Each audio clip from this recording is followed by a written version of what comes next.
إن الله وملائكته يصلون على النبي يا أيها الذين آمنوا صلوا عليه وسلموا تسليما اللهم صل على محمد وآل محمد سبحان الله والحمد لله ولا إله إلا الله والله أكبر ولله الحمد الله أكبر الله أكبر الله أكبر الله أكبر أشهد أن لا إله إلا الله أشهد أن لا إله إلا الله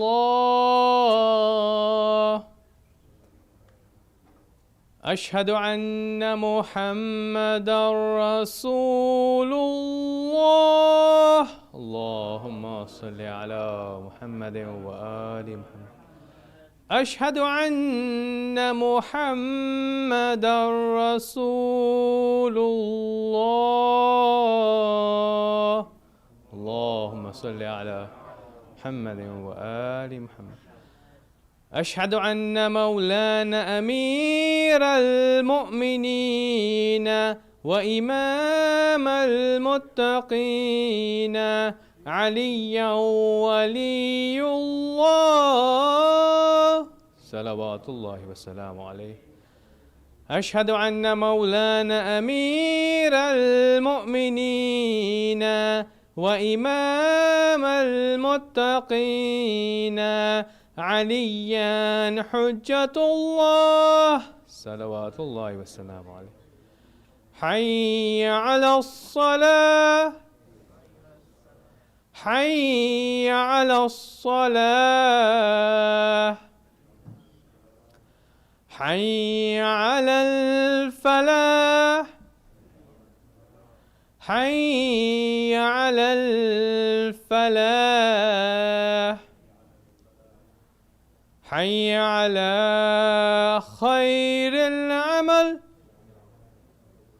حي على خير العمل الله أكبر الله أكبر لا إله إلا الله لا إله إلا الله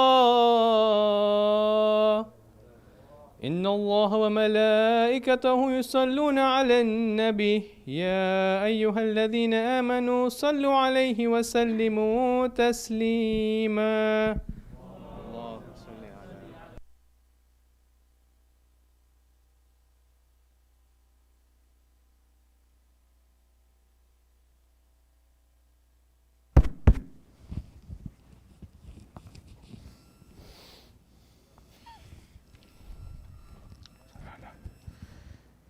Mu'minin, just to remind you again once more, especially for those that may be here for the first time, we are on a diagonal triangular way of connection with these strange times that we are in.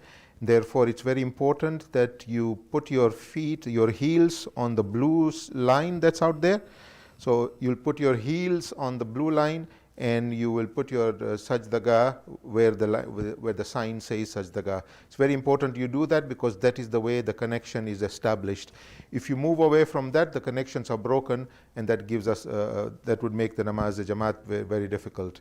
On the extreme right hand sides of the hall, you will find that there are red marks. If you happen to be sitting there, you are not part of the jama'ah. You do not have the connection there. So you will make the niyyah of furada. As well as the ladies, you will make a niyyah of furada. Now, just to remind ourselves, I know it's been a long time since we all got together to pray namaz jama'ah. When we talk about furada, you will make the niyyat that you are praying together with us, but you will have to pray the surahs together. So for example, in the Jamaat, the Imam will recite the surahs. Those that are praying Jamaat, they will not recite the surahs. All the other tasbihat and the dhikr, they will have to recite. But those that are doing furada, you have to recite the surahs. All right? That is the difference up there. So just keep that in mind. Please make sure you follow the signs where you are supposed to put your feet as well as the turba, and adhere to whatever the volunteers tell you. They're trying to do their best to try and accommodate everybody out there, inshallah. Allahu Akbar, Allahu Akbar. Ashhadu an la ilaha illallah. Ashhadu an la ilaha illallah. Ashhadu anna Muhammadar Rasulullah sallallahu alayhi wa sallam. Ashhadu anna Muhammadar Rasulullah sallallahu alayhi wa sallam. Ashhadu anna Aliyan waliyullah salawatullahi wa salamu alayk. Ashhadu anna Aliyan waliyullah salawatullahi wa salamu alayk. Hayya ala as-salah, hayya ala as-salah, hayya ala al-falah. حي على الفلاح حي على خير العمل حي على خير العمل قد قامت الصلاة قد قامت الصلاة الله أكبر الله أكبر لا إله إلا الله صلاة المغرب أستغفر الله ربي وأتوب إليه الله أكبر بسم الله الرحمن الرحيم الحمد لله رب العالمين الرحمن الرحيم مالك يوم الدين إياك نعبد وإياك نستعين اهدنا الصراط المستقيم صراط الذين أنعمت عليهم غير المغضوب عليهم ولا الضالين بسم الله الرحمن الرحيم قل أعوذ برب الناس ملك الناس إله الناس من شر الوسواس الخناس الذي يوسوس في صدور الناس من الجنة والناس الله أكبر سبحان الله سبحان الله سبحان الله سبحان ربي العظيم وبحمده رب صل على محمد وآل محمد سمع الله لمن حمده الله أكبر سبحان الله سبحان الله سبحان الله سبحان ربي الأعلى وبحمده رب صل على محمد وآل محمد الله أكبر أستغفر الله ربي وأتوب إليه الله أكبر سبحان الله سبحان الله سبحان الله سبحان ربي الأعلى وبحمده رب صل على محمد وآل محمد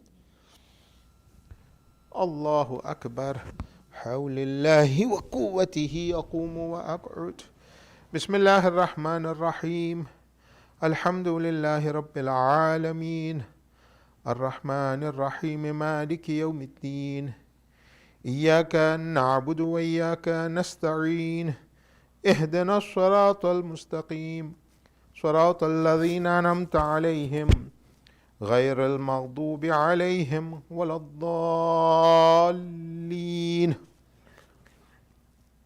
بسم الله الرحمن الرحيم قل هو الله أحد الله الصمد لم يلد ولم يولد ولم يكن له كفوا أحد كذلك الله ربنا الله أكبر اللهم صل على محمد وآل محمد ربنا آتنا في الدنيا حسنة وفي الآخرة حسنة وقنا عذاب النار ربنا لا تزغ قلوبنا بعد إذ هديتنا وهب لنا من لدنك رحمة إنك أنت الوهاب رب صل على محمد وآل محمد وعجل فرجهم الله أكبر سبحان الله سبحان الله سبحان الله سبحان ربي العظيم وبحمده رب صل على محمد وآل محمد سمع الله لمن حمده الله أكبر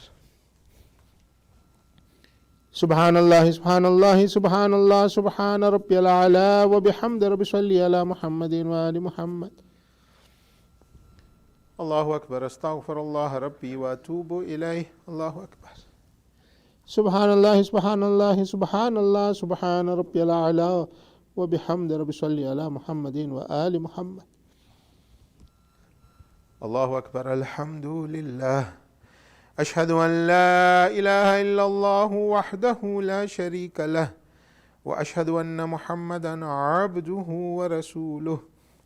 اللهم صل على محمد وآل محمد وتقبل شفاعته في أمته وارفع درجته بحول الله وقوته أقوم وأقعد. سبحان الله والحمد لله ولا إله إلا الله والله أكبر. سبحان الله ولا إله إلا الله والله أكبر. سبحان الله ولا إله إلا الله والله أكبر. الله أكبر. سبحان الله سبحان الله سبحان الله سبحان ربي العظيم وبحمد ربي صل على محمد وآل محمد. سمع الله لمن حمده. الله أكبر. سبحان الله سبحان الله سبحان الله سبحان ربي الأعلى وبحمد ربي صل على محمد وآل محمد. الله أكبر. أستغفر الله ربي وأتوب إليه. الله أكبر. سبحان الله سبحان الله سبحان الله سبحان ربي الأعلى وبحمد ربي صل على محمد وآل محمد. يا خير المسؤولين ويا خير المعطين وارزقني وارزق عيالي من فضلك فإنك ذو الفضل العظيم. رب صل على محمد وآل محمد. الله أكبر. الحمد لله. أشهد أن لا إله إلا الله وحده لا شريك له وأشهد أن محمدا عبده ورسوله. اللهم صل على محمد وآل محمد. السلام عليك أيها النبي ورحمة الله وبركاته. السلام علينا وعلى عباد الله الصالحين. السلام عليكم ورحمة الله وبركاته. الله أكبر. الله أكبر. الله أكبر. اللهم صل على محمد وآل محمد. اللهم صل على محمد وآل محمد. اللهم صل على محمد وآل محمد. وعجل.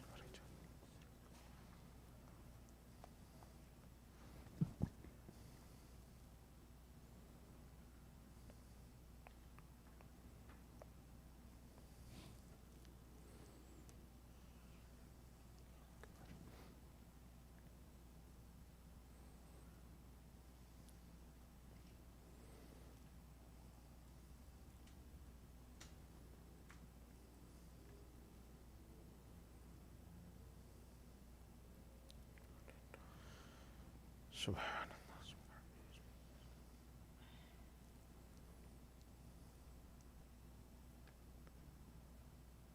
اللهم صل على محمد وآل محمد. بسم الله الرحمن الرحيم. أستغفر الله الذي لا إله إلا هو الحي القيوم ذو الجلال والإكرام وأتوب إليه. أستغفر الله الذي لا إله إلا هو الحي القيوم ذو الجلال والإكرام وأتوب إليه. أستغفر الله الذي لا إله إلا هو الحي القيوم ذو الجلال والإكرام وأتوب إليك.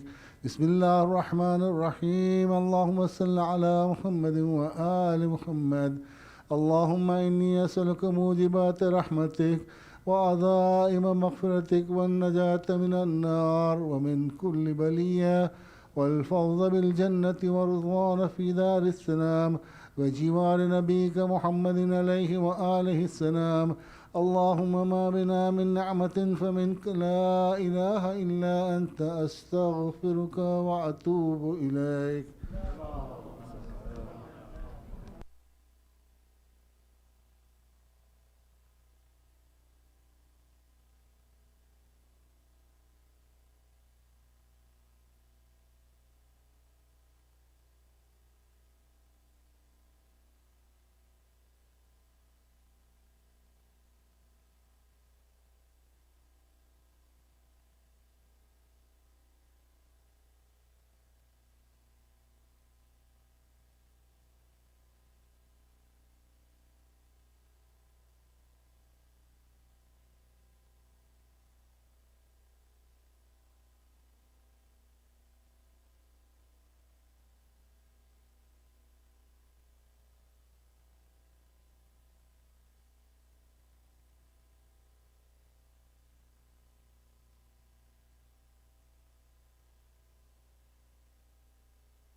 الله أكبر الله أكبر أشهد أن لا إله إلا الله أشهد أن لا إله إلا الله أشهد أن محمد رسول الله صلى الله عليه وآله وسلم أشهد أن محمد رسول الله صلى الله عليه وآله وسلم أشهد أن عليا ولي الله صلوات الله وسلامه عليه أشهد أن عليا ولي الله صلوات الله وسلامه عليه حي على الصلاة حي على الصلاة حي على الفلاح حي على الفلاح حي على خير العمل حي على خير العمل قد قامت الصلاة قد قامت الصلاة الله أكبر الله أكبر لا إله إلا الله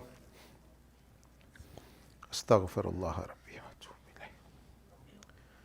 صلاة العشاء. الله أكبر. بسم الله الرحمن الرحيم. الحمد لله رب العالمين الرحمن الرحيم مالك يوم الدين إياك نعبد وإياك نستعين اهدنا الصراط المستقيم صراط الذين أنعمت عليهم غير المغضوب عليهم ولا الضالين. بسم الله الرحمن الرحيم. إنا أنزلناه في ليلة القدر وما أدراك ما ليلة القدر ليلة القدر خير من 1000 شهر تنزل الملائكة والروح فيها بإذن ربهم من كل أمر سلام هي حتى مطلع الفجر. الله أكبر. سبحان الله سبحان الله سبحان الله سبحان ربي العظيم وبحمد ربي صل على محمد وآل محمد. سمع الله لمن حمده. الله أكبر.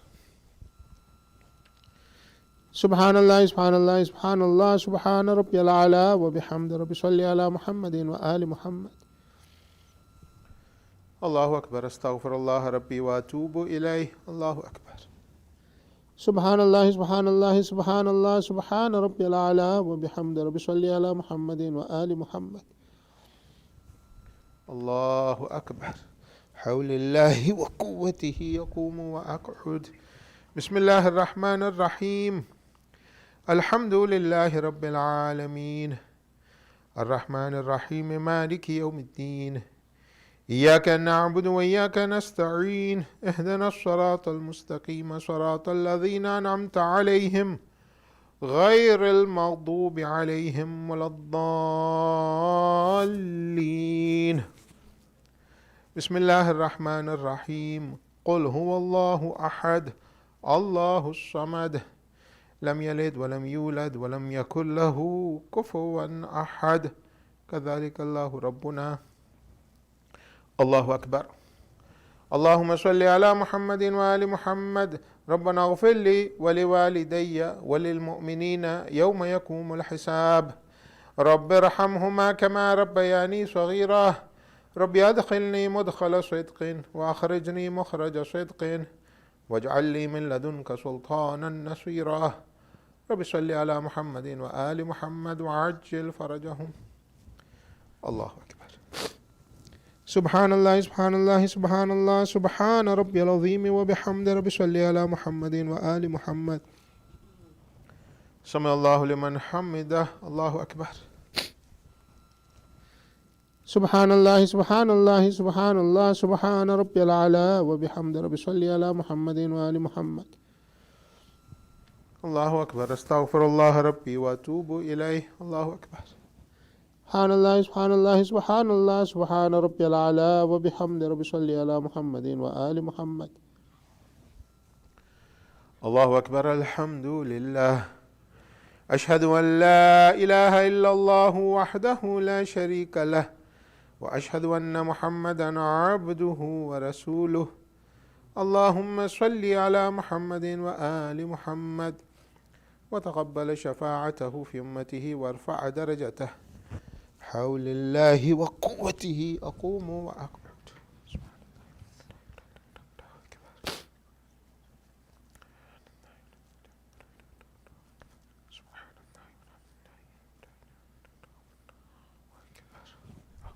Allahu Akbar. Subhanallah, Subhanallah, Subhanallah, Subhana Rabbiyal Azim wa bihamdi Rabbi salli ala Muhammadin wa ali Muhammad. Samallahu liman hamidah. Allahu Akbar.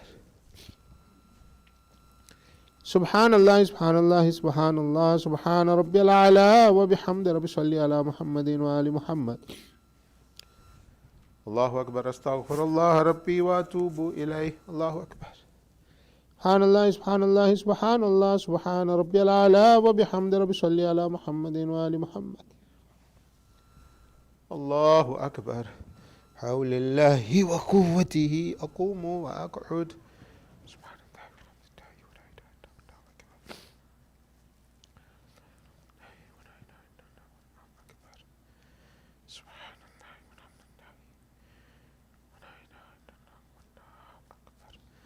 Allahu Akbar. Subhanallah, Subhanallah, Subhanallah, Subhana Rabbiyal Azim wa bihamdi Rabbi salli ala Muhammadin wa ali Muhammad. Samallahu liman hamidah. Allahu Akbar. Subhanallah, Subhanallah, Subhanallah, Subhana Rabbiyal A'la wa bihamdi Rabbi salli ala Muhammadin wa ali Muhammad. Allahu Akbar. Astaghfirullah Rabbi wa atubu ilayh. Allahu Akbar. Subhanallah, Subhanallah, Subhanallah, Subhana Rabbiyal A'la wa bihamdi Rabbi salli ala Muhammadin wa ali Muhammad. اللهم إنا نسألك الراحة عند الموت والمغفرة بعد الموت وراحة في القبر والعفو عند الحساب. رب صل على محمد وآل محمد. الله أكبر. الحمد لله. أشهد أن لا إله إلا الله وحده لا شريك له وأشهد أن محمدا عبده ورسوله. اللهم صل على محمد وآل محمد. السلام عليك أيها النبي ورحمة الله وبركاته. السلام علينا وعلى عباد الله الصالحين.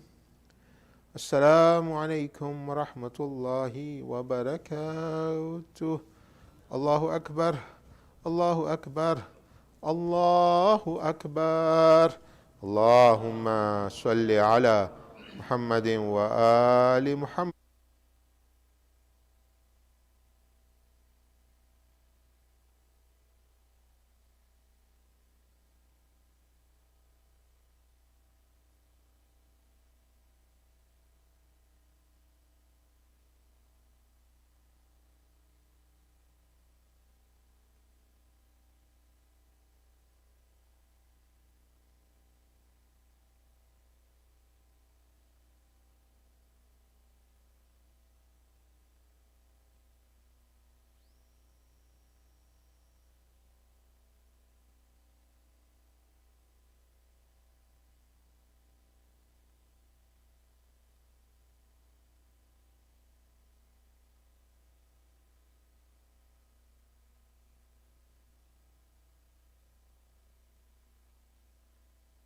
اللهم صل على محمد وآل محمد. بسم الله الرحمن الرحيم. أستغفر الله الذي لا إله إلا هو الحي القيوم ذو الجلال والإكرام وأتوب إليك. أستغفر الله الذي لا إله إلا هو الحي القيوم ذو الجلال والإكرام وأتوب إليك. أستغفر الله الذي لا إله إلا هو الحي القيوم ذو الجلال والإكرام وأتوب إليك.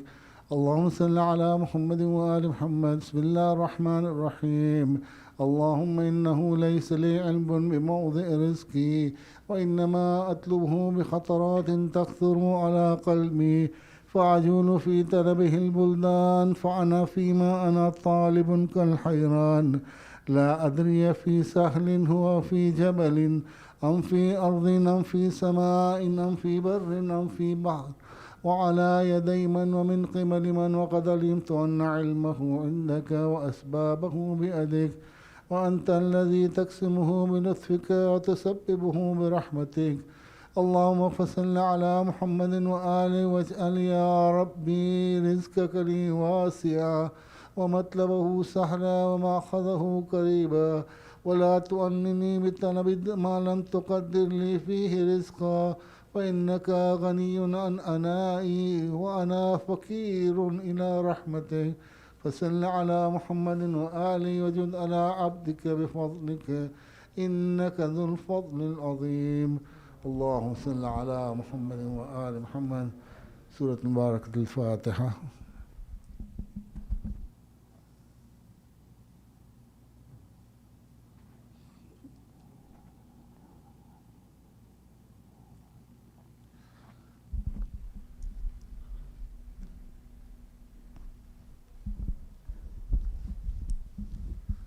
بسم الله الرحمن الرحيم. السلام عليك يا رسول الله، السلام عليك يا أمير المؤمنين، السلام عليك يا فاطمة الزهراء سيدتي نساء العالمين، السلام عليك يا حسن المجتبى، السلام عليك يا أبا عبد الله الحسين وعلى علي بن الحسين وعلى أولاد الحسين وعلى أصحاب الحسين، خصوصا سيدي ومولاي بالفضل العباس بن أمير المؤمنين وأختك زينب وأم كلثوم وبنتك السكينة جميعا ورحمة الله وبركاته.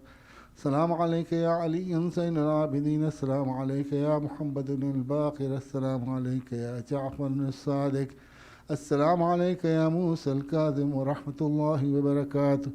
السلام عليك يا غريب الغرماء وبعيد المدى السلطان أبا الحسن علي بن موسى الرضا، كن شفيعنا وشفيع والدينا في يوم الجزاء.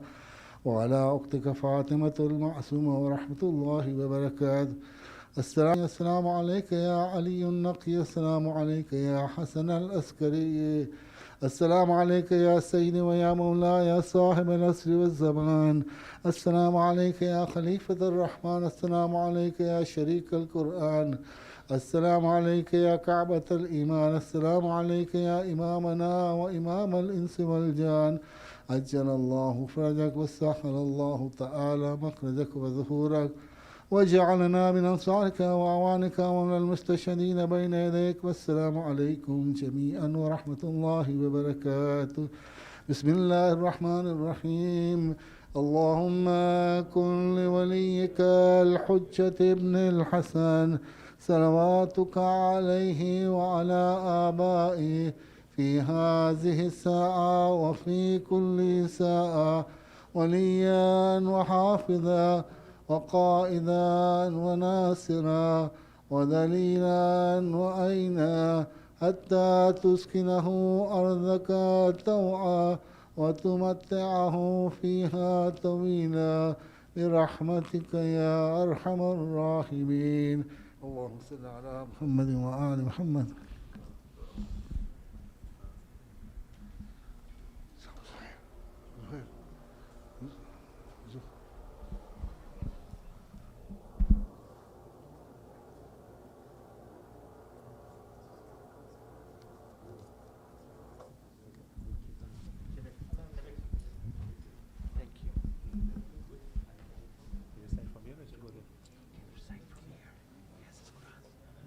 Yeah, he's memorized.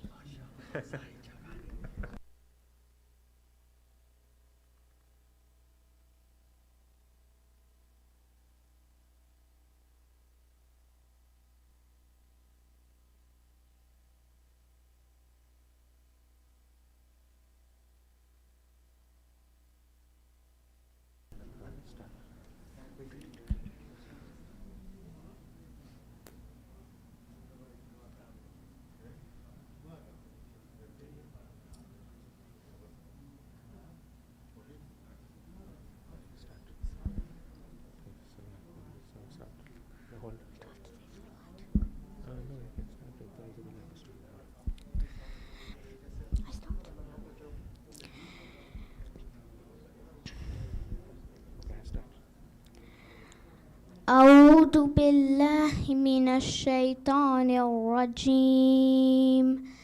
بسم الله الرحمن الرحيم.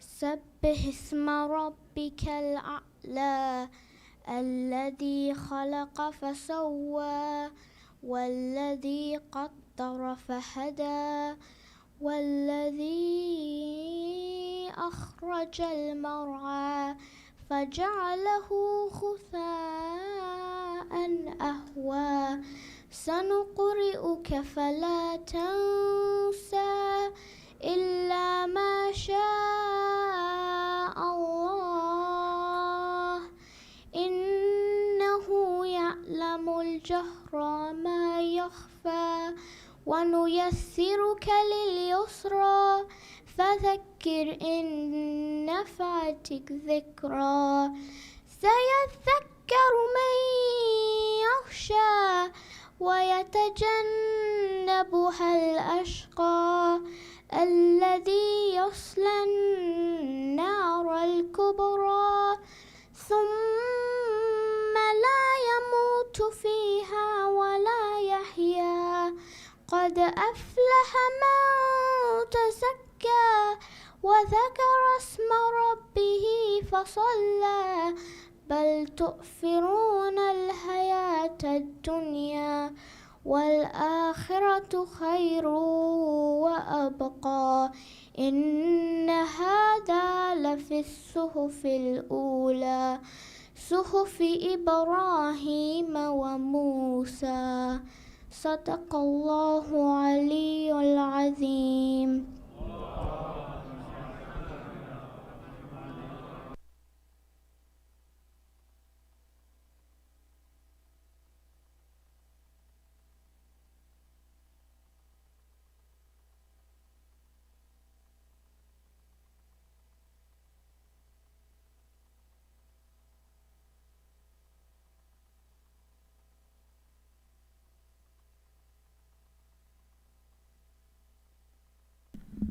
صل على محمد وآل محمد.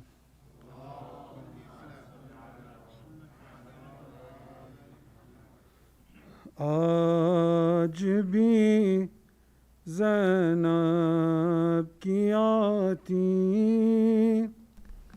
है सदा भाई हुसैन आज भी ज़ैनब की आती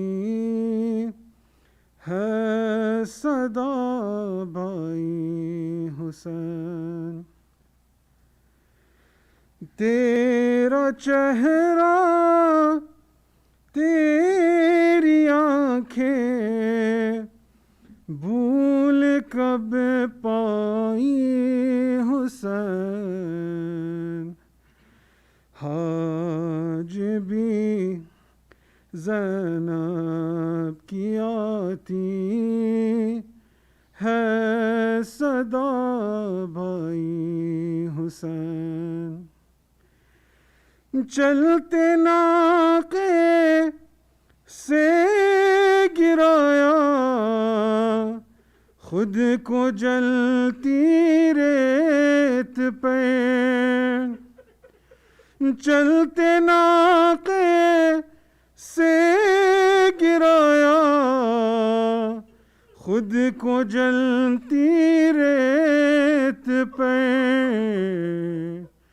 घुटनियों के बल में तेरी लाश तक आई हुसैन बस में घबराई थी खंजर तुझ पे चलता देख के बस में घबराई थी खंजर तुझ पे चलता देख के फिर किसी मुश्किल में गिर के मैं न घबराई हुसैन कौन था जो मरने वालों में नहीं था खूबरू कौन था जो मरने वालों में नहीं था खूबरू भूलने बैठी तो किस किस की न याद आई हुसैन। बह रहे थे आँख से आंसू तेरी रुखसत के वक्त। बह रहे थे आँख से आंसू तेरी रुखसत के वक्त। फिर कोई आंसू न टपका आँख पथराई हुसैन। हाथ में कूजे लिए सब आसमां तकते रहे। हाथ में कूजे लिए सब आसमां तकते रहे। अब्र ने एक बूंद पानी की न बरसाई हुसैन। दूर उफ़्तादा सफ़र से लौट कर मैंने नवेद। दूर उफ़्तादा सफ़र से लौट कर मैंने नवेद। ठंडा पानी जब पिया बस तेरी याद आई हुसैन। तेरा चेहरा तेरी आँखें भूल कब पाई हुसैन। आज भी ज़ैनब की आती है सदा बाई हुसैन।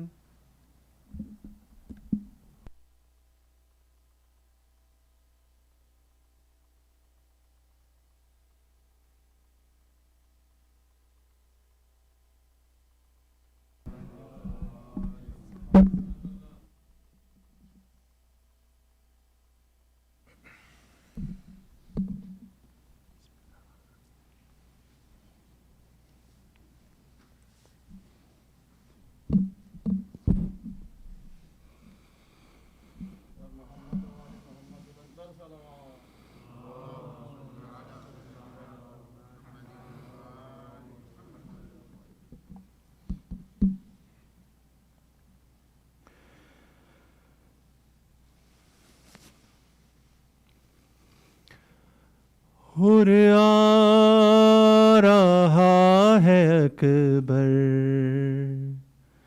सीने उसे लगाओ। हुर आ रहा है अकबर सीने उसे लगाओ। मेहमान को हमारे मेहमान को हमारे खैमे में लेके आओ। हुर आ रहा है अकबर सीने उसे लगाओ।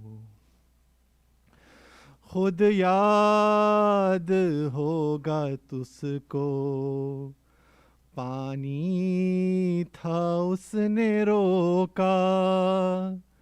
खुदार वो बहुत है शर्मिंदा हमसे होगा। प्यासे हैं सारे बच्चे उसको ना ये बताओ। हुर आ रहा है अकबर, सीने उसे लगाओ। देखो वो चल रहा है मैदान में लड़खड़ा कर, गिरने से पहले अकबर उसको संभालो जाकर। ए मेरे शाहज़ादे जल्दी कदम बढ़ाओ, हुर आ रहा है अकबर, सीने उसे लगाओ। अब्बास अपने दिल से हर बात साफ कर दो, माँ फातिमा के सदक़े हुर को मुआफ़ कर दो। जाकर अलम के उसको साए में लेके आओ, हुर आ रहा है अकबर, सीने उसे लगाओ। बेटा हुसैन कैदी कैसे किसी को देखे, मेरी तरफ से खोलो तुम उसके हाथ जाके।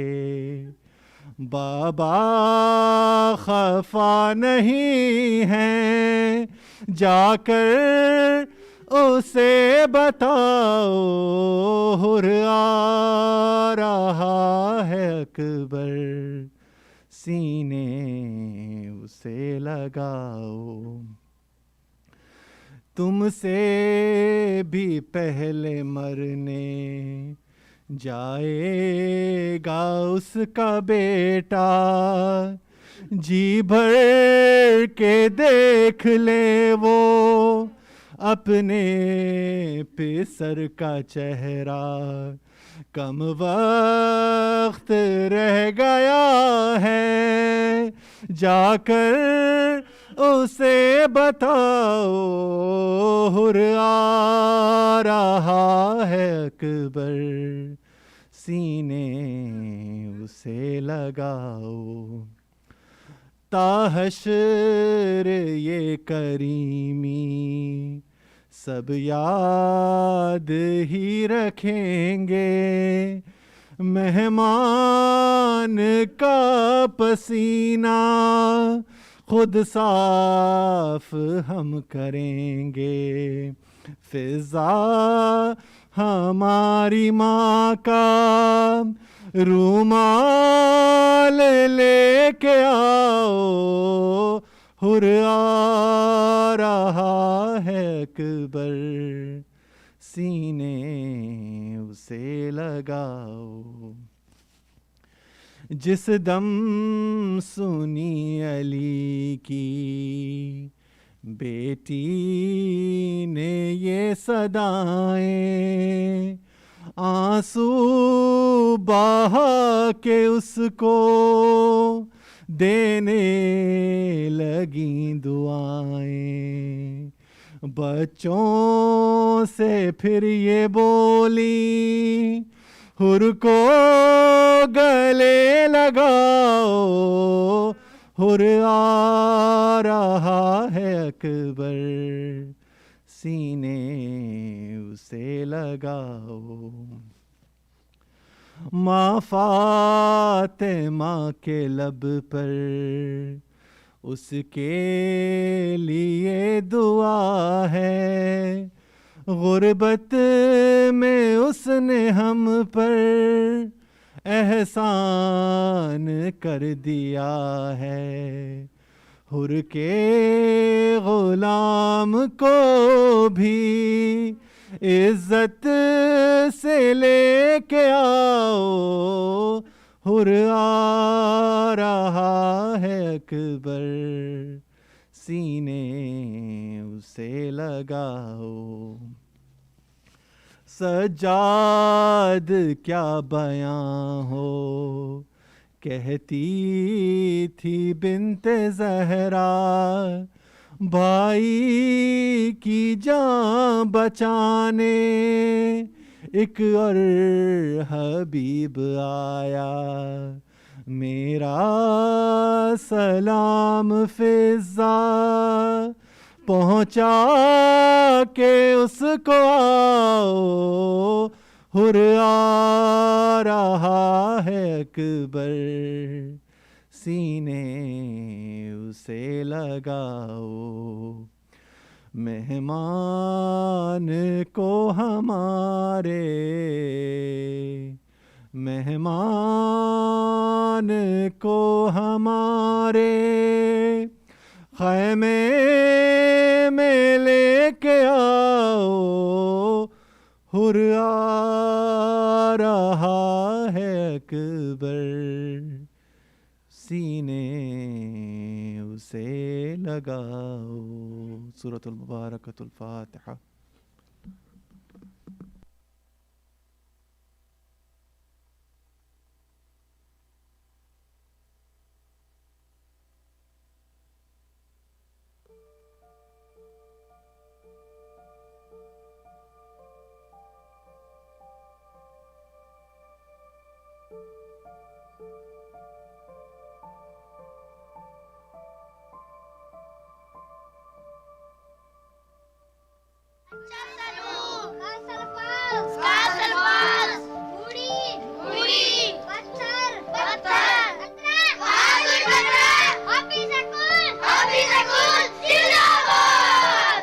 सर बहुत ज़्यादा चैलेंजेस यही थे कि पढ़ाई वो लोग चाहते हैं कि बच्चे ना लेबर करें, काम करें, पैसा लाएं, फील्ड्स में काम करें, खेतों में, उसमें। तो वो पेरेंट्स नहीं चाहते थे बच्चे पढ़ें, क्योंकि उनको लगता है कि जो रोज़ का बच्चा पैसा लाता था ना, वो रुक गया है स्कूल में। यहाँ आने से पहले बिलीव ही नहीं था मुझे कि यहाँ पे भी ऐसा कोई स्कूल होगा, और इस तरह का भी कोई इलाका है जहाँ बिजली भी नहीं है और स्कूल भी नहीं है।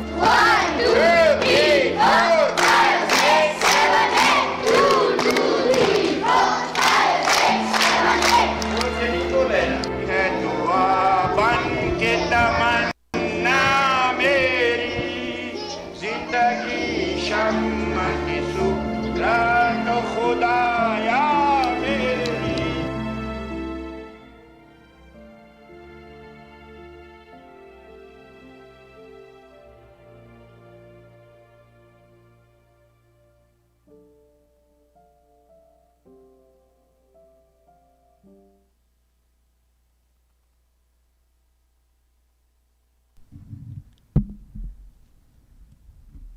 Bismillahirrahmanirrahim. Adham Allahu ujurana wa ujurakum bi musabina bil Hussein alayhi salam. May Allah subhanahu wa ta'ala make our reward and your reward great for our grief for Hussein, peace be upon him. Between eternal destruction and heaven, he chose heaven. He chose the straight path, leaving behind the army of treachery and joining the army of peace and tranquility. On this blessed fifth night of Muharram, where we pay tribute to Hur al-Riyahi, Assalamu alaikum wa rahmatullahi wa barakatuh. Let's begin by raising our hands and praying to the Almighty for all those around the world who are in need of our du'as. May Allah subhanahu wa ta'ala grant the sick shifa and the distressed quick relief from all of their troubles, inshallah. All together. Bismillahir Rahmanir Rahim.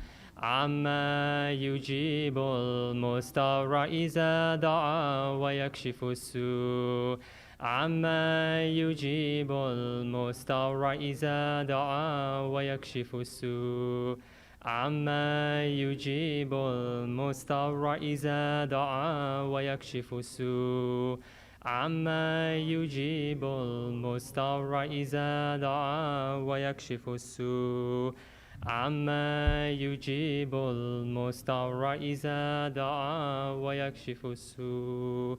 Ya Allah, Ya Allah, Ya Allah. Upcoming programs on both Saturday, August the 14th and Sunday, August the 15th. Our program will begin with Maghribain Salat at prime time, followed by the rest of the program. Ladies' daytime majalis will commence tomorrow, Saturday, August the 14th at 2:30 p.m. Once again, for all program information, timings, and more, please visit jafri.org/Muharram or download the ISIJ app. Being able to give back is a privilege, and one way you can do so is by donating blood. The Masumeen Muslim Social Services is pleased to provide their next opportunity to donate blood. The upcoming donation is scheduled for Saturday, August the 21st. To register, please visit masumeen.org/bloodbank. Please recite a Surah Fatiha for all the marhumin whose names are currently being displayed on the screens, as well as for marhumin of Kul Mu'mineen and Mu'minat, Muslimin and Muslimat. Al-Fatiha.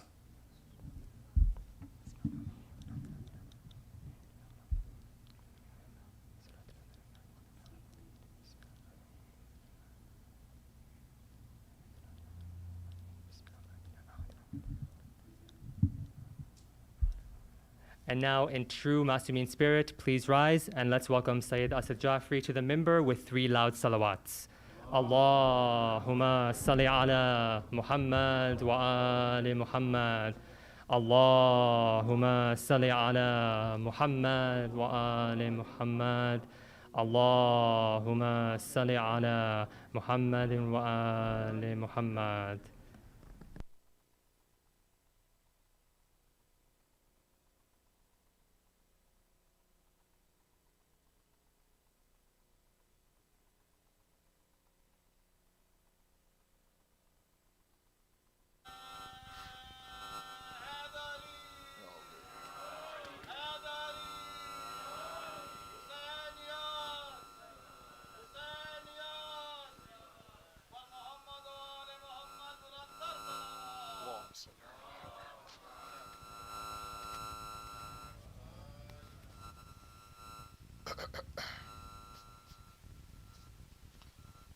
أعوذ بالله من الشيطان الرجيم بسم الله الرحمن الرحيم الحمد لله الذي لا يبلغ مدحته القائلون ولا يحصي نعماءه العادون ولا يؤدي حقه المجتهدون الذي لا يدركه بعد الحمم ثم الصلاة والسلام على أشرف الأنبياء والمرسلين حبيب قلوبنا وطبيب نفوسنا والشفيع ذنوبنا سيدنا ومولانا أبي القاسم محمد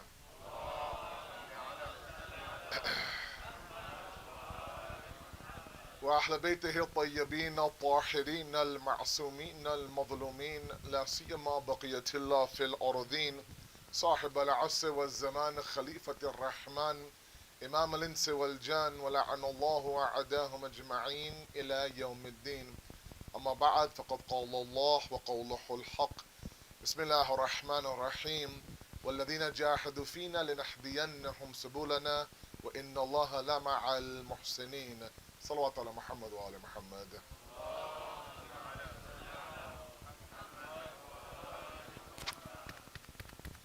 It's not working?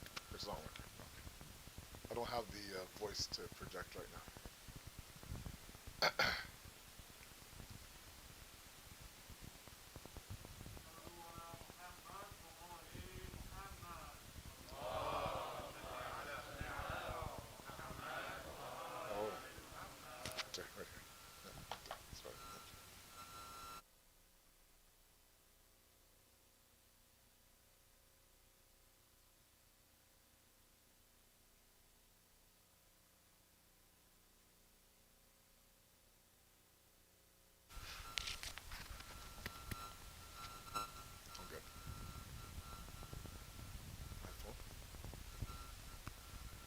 Phone away from the mic.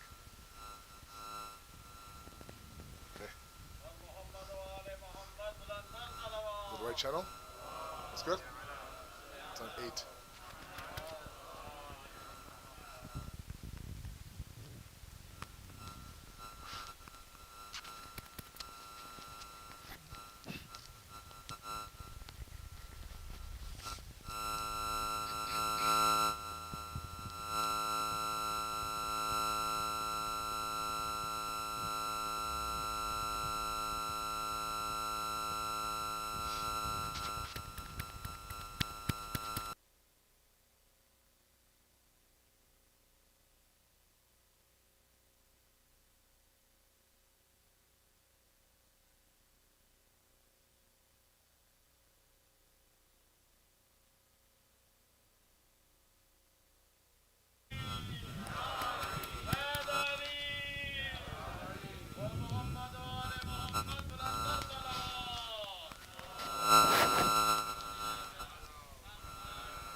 Sallu ala Muhammad wa ala Muhammad.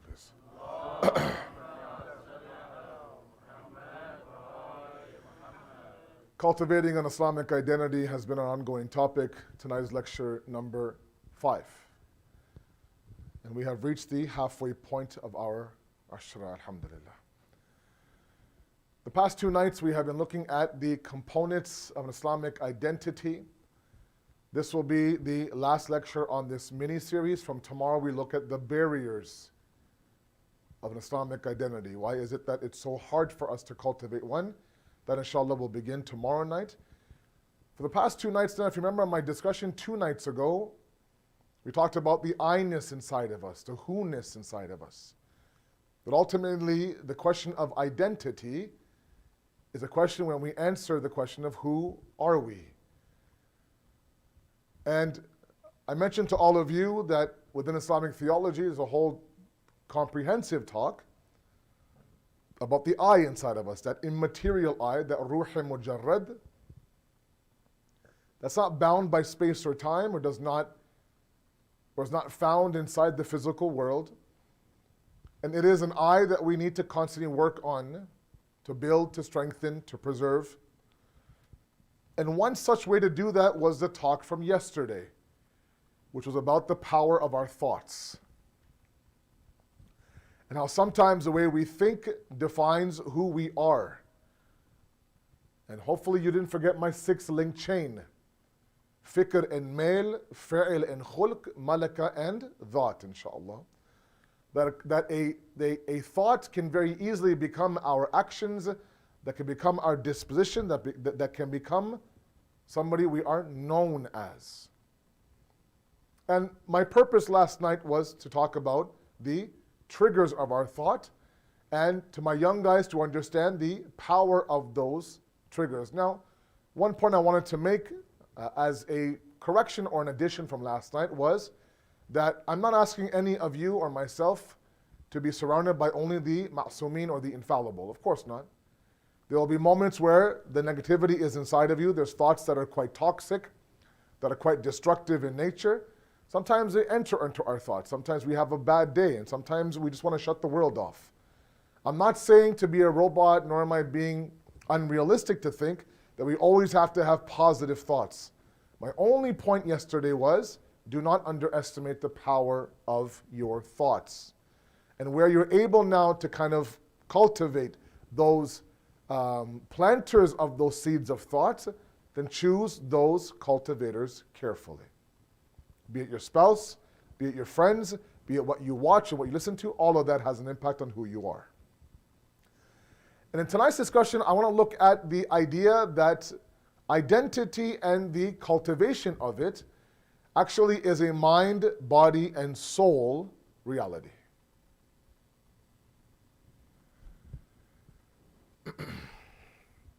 The problem that I see, or the challenge I see inside of myself, and maybe inside of all of you, is that we have begun to kind of look at religion in general as only a spiritual reality. Submitting to a higher power, right? Even to the point where now today's lingo is the idea that, if you talk about a higher power, there's even some sort of a refrain from mentioning the word God. God's been replaced to a higher power, a spiritual being. And one thing I have not kind of defined, because it doesn't have a clear-cut definition, is part of my title of the series was a postmodern era. Now, postmodernism is a concept, not a one-line definition. But to understand postmodernism is to understand modernism. And in the era of modernism, it was accepted that there was one clear-cut truth and one clear-cut path. In a postmodernist world, the idea is that all paths are equal. It's a very pluralistic approach. Everyone is right. There's no one absolute truth. There's no one religion or path that can claim to have monopoly of what is haqq. And so it is a wide, liberal era that we live in. To the point where even when something is blatantly wrong, we can't speak out against it. Because that would make us intolerant. And intolerance is frowned upon. And one of the areas of this postmodernism when it comes to religion has nothing to do with the physical. In fact, there are PhDs written on the cultivation of Islamic identities. And a lot of the writers that I had read, they all talk about one of the most effective barriers that society now has placed in front of our kids to avoid this Islamic identity is to keep the religion only spiritual. It's between you and God. It's in your heart. What you do outside in terms of the external world and your body has nothing to do with your spirit. It's a very private thing. In fact, a lot of my youth say it's none of anyone's business how I dress, where I go, how I speak, what I wear. Nobody. It's between me and God. It's a very individualistic and fard-girai, as they say in Farsi, concept. It's me, myself, and God. And as we know, and I've spoken about this many, many times, Islam is far from an individualistic religion. In fact, where there is an individualism and a collectivism discussion, it absolutely says to go down the collective. And so long as they are, whoever they are trying to pull our youth away from the path, they succeed in limiting religion to be nothing but a spiritual reality, they've succeeded. Because now what ends up happening, doesn't matter what I do to my body, how I show my body, where I go, what I listen to, what I drink, what I eat, hijab or no hijab, how I look at a non-mahram, none of that is connected to religion. It's me, it's my spirit, and that's all that matters. There's a whole movement out there, SBNR, spiritual but not religious. Whole movement. They have a whole website, they have a whole, absolutely. The idea that yes, I believe in a higher power, I'm not confined to organized religion. Because organized religion is for the churches and the synagogues and the masajid. It's for the priests and the rabbis and the imams. I'm good with God. I understand God. He's in my heart. That's all that matters. Whether or not that actually results in me living a physical life that resembles that religion is irrelevant. And this has to be addressed. The Islamic identity is mind, body, and soul. And there's an absolute interdependence and a codependence on these three elements. And inshallah, I'll present to you some discussions, some proofs from history, from the Quran, from hadith, that tell us that yes, absolutely, it's important for us to look the part, feel the part, and believe the part. Sallu ala Muhammad wa ali Muhammad.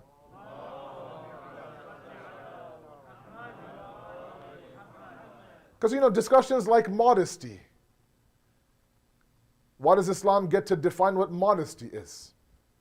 In terms of how a sister should dress, or how a brother should act. If I am wearing modest clothing, that's up to me. I can define that. As I mentioned a couple of nights ago, why do I have to pray the way he says? I meditate.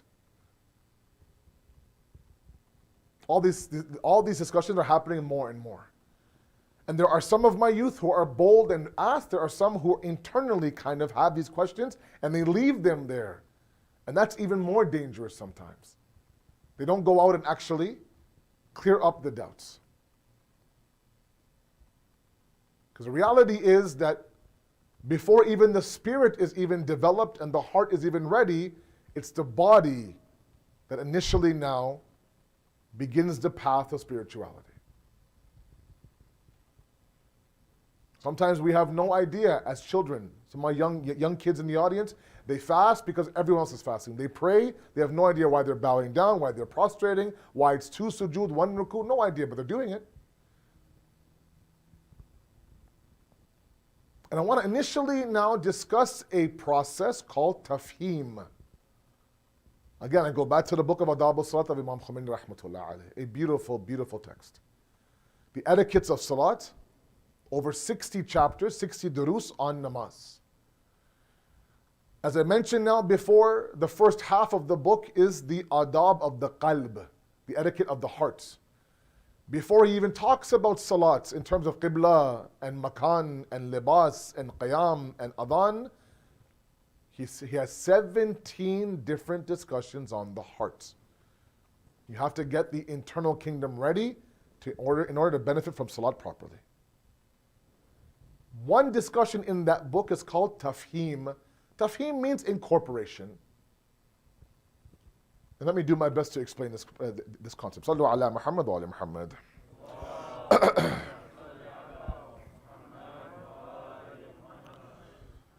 Now he talks about the idea that the heart of ours is initially an infant child. The example I give sometimes, I see these fathers, I'm sure our mothers out there are right now with their small children. And initially, when the child is now developing their vocabulary, you teach them words. Right? Teach them baba and mama and dudu and Allah ek and all these things that you teach them. It's not that you say it once and they repeat right after. No. Sometimes multiple times a day. Bolo mama, bolo mama, bolo baba. Main kaun hu baba. Main kaun hu baba. Who am I baba? Who am I baba? Ye kya hai? What is this one? What is this one? Over and over and over again.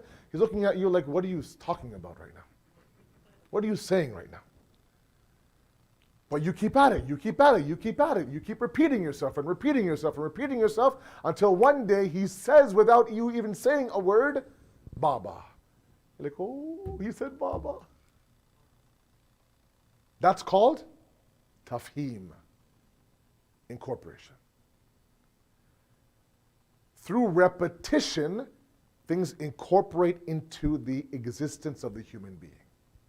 Follow the example. A lot of my youth ask me, oh man, the deen is so repetitive. I said, bhai, oh my God, repetitive. Salat, even 95% is not in our control. The ruku is already said, sujood is already said. Even the first surah is not in our control. Why so much repetition? Tuesday is tawassul, Thursday kumail, Friday nudba, all these things. We know, okay, to the point where it's memorized. There's immense wisdom behind that.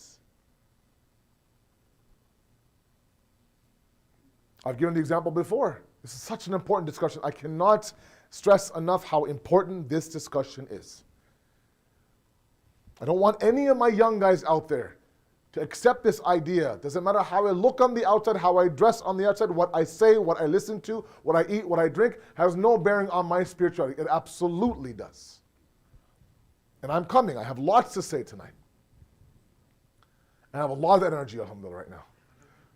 Sallu ala Muhammad wa ala Muhammad.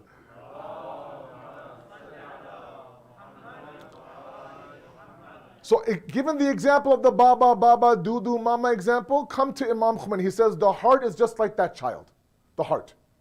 He said if the body has a tongue and eyes and ears, the heart also has a tongue, eyes and ears. And initially now, it's the physical tongue and the physical eyes and the physical ears that work, and they slowly but surely now incorporate the tongue and the eyes and the ears of the hearts through repetition. I'll give you another example, if you don't mind. Let's say, for example, somebody new arrives in the Brampton community, okay? From another community, let's say in the US. They've moved here now, they're settled in Brampton, they're a regular at Masumeen, let's say, for example, young individual now, he looks quite energetic, very milansar, very social, right? He seems to be, educated, right? Great family, blah, blah, blah. And we're always looking for new leaders in our community, right? Always looking who's the next president, who's the next mukhi, blah, blah, blah. And, the elders of the community look at this guy, oh, this guy has potential. This guy could be our next president. A young, energetic guy, that's great. But let's first train him. Let's show him the ropes. Let's train him.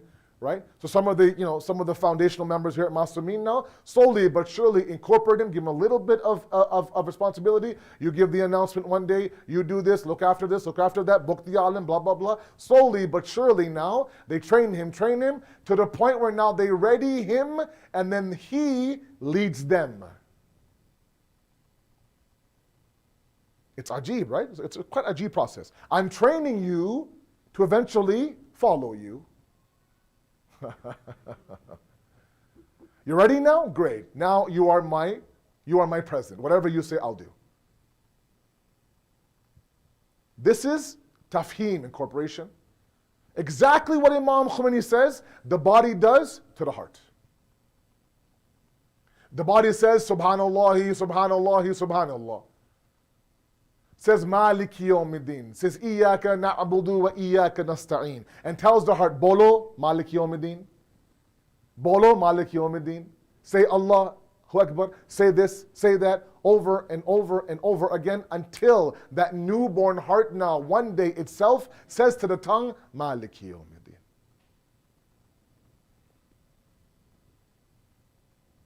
We train the eyes now not to look at everything. You're very, very careful. Sometimes I tell you, as men, we don't understand the power of our eyes. I wish we did. I talk about hijab and right away you think, okay, the hijab is for people on that side of the building. It's not. I wish if we could fix our hijab as men, that hijab will also be fixed. There are still some men who continue to make women feel completely uncomfortable. Make all sorts of disrespectful remarks. Talk about their outfit, talk about how they are, personal space, all sorts of stuff, either in the parking lot or in certain gatherings, blah, blah, blah. There's a reason why our hijab is the eyes. Lowering your gaze is not the idea of just walk around glued to the carpet. You have to make sure that you make the person in front of you feel comfortable. Don't make them feel awkward with your glances and your smirks and your flirtatious kind of energy, but still we continue to do it. And all this talk about her wearing sleeves and wearing socks and make sure not one hair and this pin and that pin, let's leave that hijab alone. Let's make sure our eyes are accurate. We continue to make our sisters feel uncomfortable. The eyes are huge. They actually train the eyes of the heart. The tongue is very important. The physical tongue is very important. 30 different sins with this one tongue of ours. Hadith says certain people will be dragged in the hellfire with their tongue.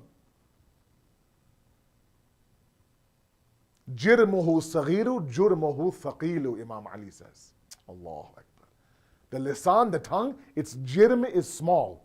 Its mass, physical mass, is small. How big is your tongue? Don't measure it. It can't be that big. This big. Its jurm, its crime, is thaqil. It's heavy.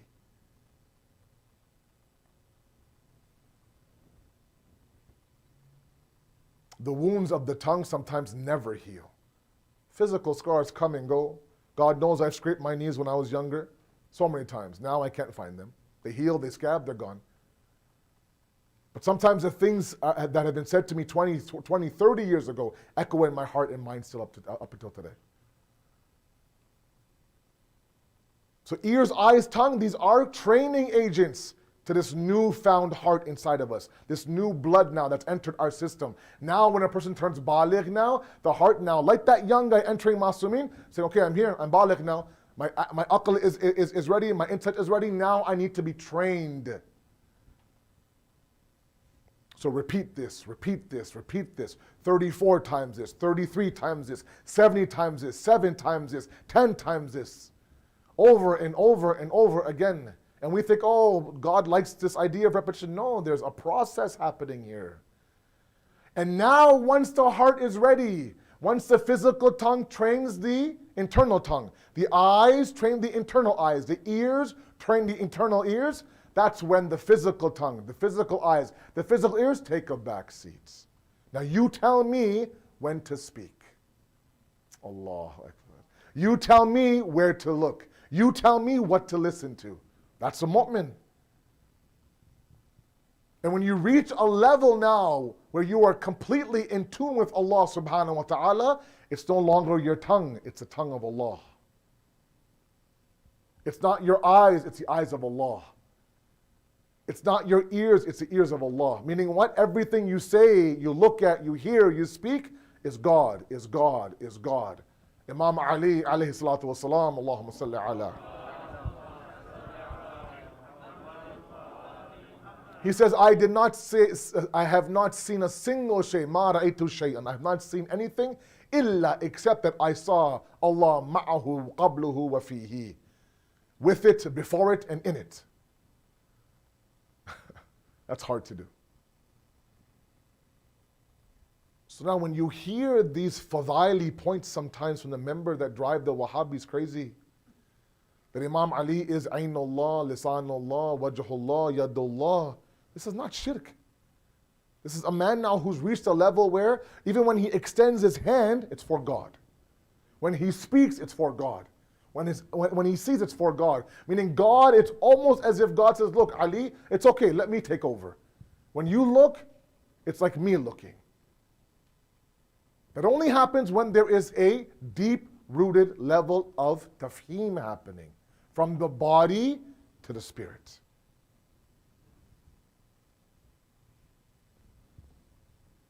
So yeah, it's okay. At 15, 16, you won't understand what Subhana Rabbil A'la wa bihamdi might mean. But somebody asked Ayatul Bahajjat, one of the biggest urafa of our time, that between these two realities, it's time for salat, but my heart isn't into salat at that moment. I feel sust, I feel tired, a little bit lazy. I know in about an hour I'll feel better and I'll really be into my salat. Should I wait a little bit, knowing full well that the salat won't be the best, but in an hour I'll really be Allahu Akbar. What should I do? Delay that salat knowing full it'll be more bahuzur qalb, or should I do it right now knowing full well it's going to be in a state of susti and laziness? He says pray on time. Pray on time. Because eventually now it's all a training ground, a training ground, a training ground. Eventually what was an hour from now will become awwal waqt. Don't underestimate the power of this training ground. The story that my teacher told me, a very famous story. I love this story a lot. He says a man approaches his son and says to his son, that if you pray namaz shab every single night, I'll give you, for example, 1,000 tumans. Now for Iran, that's a lot. Not really, it's about a kubide and some brinj and some rice. Well, at least back in my day. Now it's, a lot more. But let's say, for example, for the sake of dollars, I'll give you $50 every time you wake up for namaz shab. $50, okay. Every single morning, 3:45. Knocks on the door, collects his money, and goes, prays the namaz shab. Happens for months. One day, there's no knock on the door. The father says, "So gaya bacha." He's asleep, didn't make it. Looks inside of his room and sees at the bottom of his room the light is on. He's awake. Peeks inside, prays the namaz shab. After he's done, what happened? He didn't collect your money. He says, Baba, I realize after all these months that what I am gaining from this namaz shab now is far more than your $50. But it took the initial 50 to get him there. Are you saying to bribe my kids? Maybe.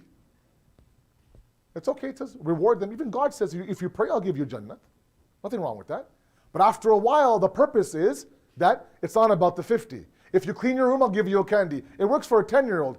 Me in my 40s, maybe not. By now, I should understand that there is some wisdom behind a clean room. It's important that we use the body that is now willing now to do those things to now instigate that training process. Look, I'll give you another example. I'll keep throwing examples at you. You bought a flight from here. When I went to Hajj with Inaid Bhai and the group, we flew from here to Abu Dhabi. From Abu Dhabi to Jeddah, I believe, if I'm not mistaken. Correct? So I boarded a plane from here, And they showed me a video. The video is what? This is how you put on a belt and take it off. Right? Cabin pressure drops, there'll be a mask, put it on first, then put it on for the person beside you. Right? The ground becomes a illuminated pathway towards the exit.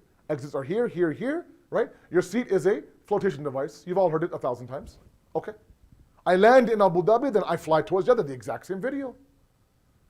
Seat belts, oxygen mask, flotation device. On my way back now from Hajj, the exact same video. As long as I'm flying, doesn't matter if it's a 40-minute flight to Montreal or 12 hours to Dubai, they'll show me the exact same flight. How to buckle and unbuckle a seatbelt. Baba, I'm a grown man, I know how to do this. Tell me instead, is it chicken or beef on the plane? That's what I want to know.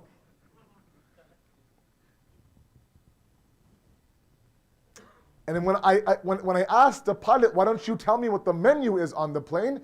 He said, look, Mr. Jaffrey, the menu is not important for your survival, but a seatbelt is. So even if we tell you 10 times, 20 times, 30 times for your survival, it's not enough. God says 10 times a day, say, Maliki yawmiddin, Maliki yawmiddin, Maliki yawmiddin. That's your survival. Sallu ala Muhammad wa ala Muhammad.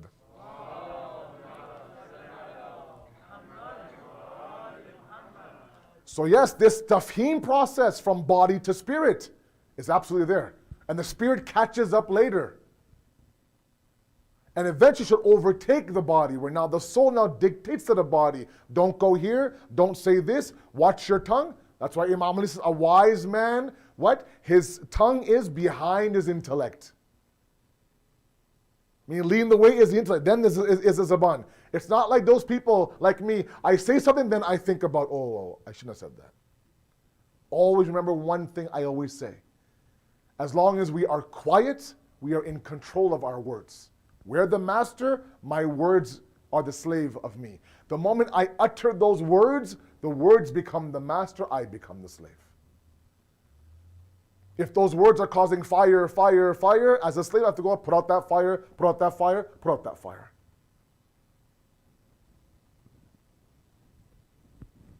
So it is a complete encompassing system. Even when we look at our furu'id-din, a lot of it is a physically dominating worship that God says. 7 parts of our body have to be on the ground during sujood, to the point of the tips of your toes. To the point where, even when you look at the Ahlul Bayt, the way they describe salat, some say that even your fingers during salat have to be together, a little bit apart, parallel to your ears. It's very, very physical. Wudu just above the elbow, from the tips of your toes until your ankle bone.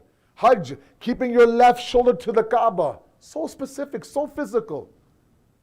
Salat is very, very physical. You cannot move the Qibla beyond 45 degrees, for example.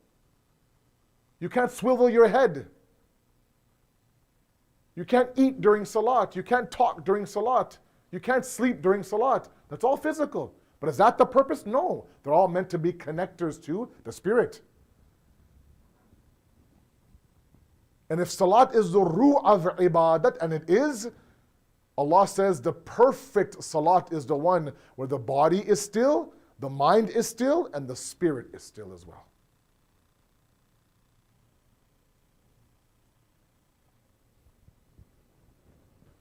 There's a beautiful hadith that I found just today by Imam Ja'far as-Sadiq alayhi salatu wa salam. Allahumma salli ala.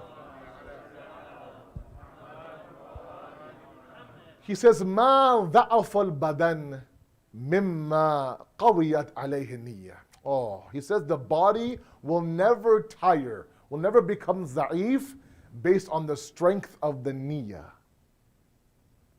Meaning what?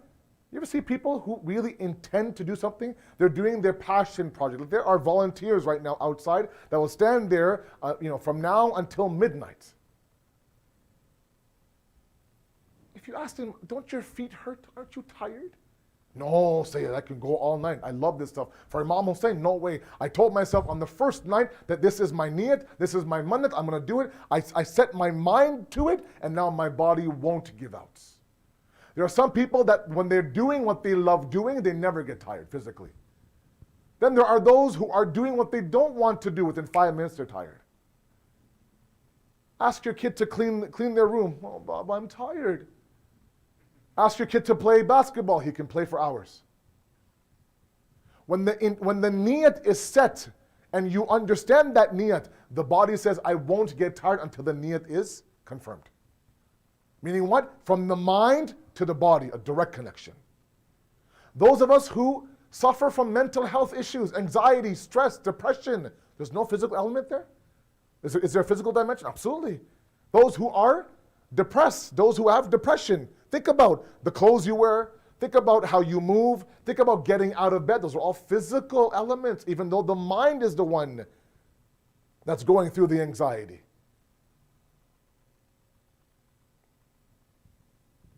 There's many disorders we have in the medical field where the mind now affects the body affects the mind. So my point is, and I'm really pushing it on you guys, is the idea that there is an absolute connection between my external existence and my internal existence. And the Islamic identity says all three of you, mind, body, and soul, are the ones that have to all be in sync towards that path. Sallu ala Muhammad wa ala Muhammad.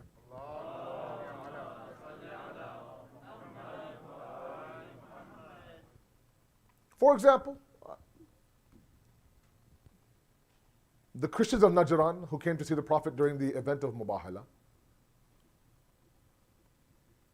They came from Yemen, they arrived, the first person they met was Imam Ali. As all of you know, if you've read the history, I'm sure you have, you've heard the history, I'm sure, they were dressed in luxury clothing. They thought, okay, I'm coming to see the Prophet of God. We also want to kind of show our level. So they were dressed almost in royalty, the books say. Very extravagant, very expensive clothing they had on. It was a delegation. They wanted to announce their presence. And the Imam Ali says, if you want to meet the Holy Prophet, change your clothes.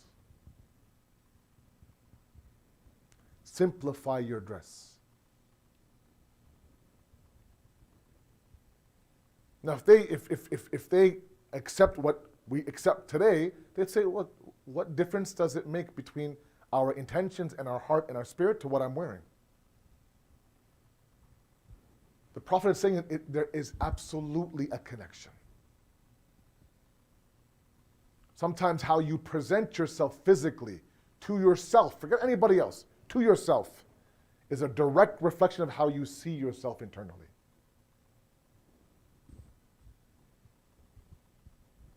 The Prophet would, before leaving the house, look at the mirror. All of you know that.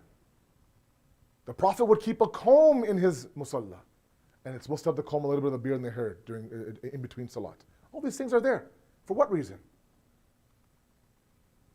So this narrative sometimes that a lot of our youth kind of accept, I'm sorry, is that doesn't matter if, for example, hijab or loose clothing or music or eating this, or eating that. It's okay. It's me and God. My spirit's good. My heart's good. Doesn't matter what's going on. Let's not buy into that. If we want to cultivate an Islamic identity, we absolutely have to understand that my mind, my body, and my soul have to be into it. There is a very profound hadith that I find to be very interesting. When Imam Ali alayhi salatu wasalam, Allahumma salli ala Muhammad wa ala Muhammad. He says, wearing nice clothing takes away worries and difficulties. Very ajib. It's a nice hadith. Sometimes, a lot of our youth, I say a lot, I mean, I'm getting more and more questions about, these colors that we have in Islam. I'm sure a lot of you ask, why do I have to wear black? Like if somebody walked in with a hot pink shirt on the day of Ashura, it's not haram, but you get a few looks. You might have somebody say, look, do you have a different shirt in your car? You might think, oh, what's the big deal? Hussein's in my heart. Who cares if I'm wearing tie-dye or if I'm wearing, a bright red shirt? Doesn't matter. Sometimes, and by this hadith we understand that. Sometimes when we look good, we feel good. It's exactly what Imam Ali says. When you are dressed properly in beautiful clothing, it removes your worries Sometimes, if you are drowning in your depression, you can't even you muster up the energy to get out of bed. Sometimes all they say, the bare minimum, get out of bed, wash your face, comb your hair, just change your clothes. That's it.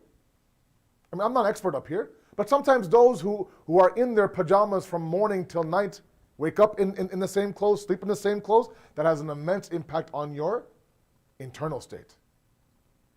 You come downstairs and you're dressed to the point where people say, are you going? No, I'm not going anywhere, just dressed. Has an immense impact on your internal kingdom. Imam Ali says wearing nice clothing has a direct impact on how you feel. So when we enter the Aza of Aba Abdullah in black, it's telling our body, preparing the body for grief. One point I want to make here in brackets, if you don't mind. Sallu ala Muhammad wa ali Muhammad, please.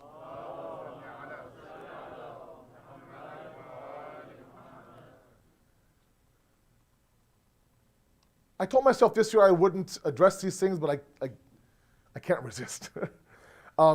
Sometimes, these rituals we have during the Adha of Muharram.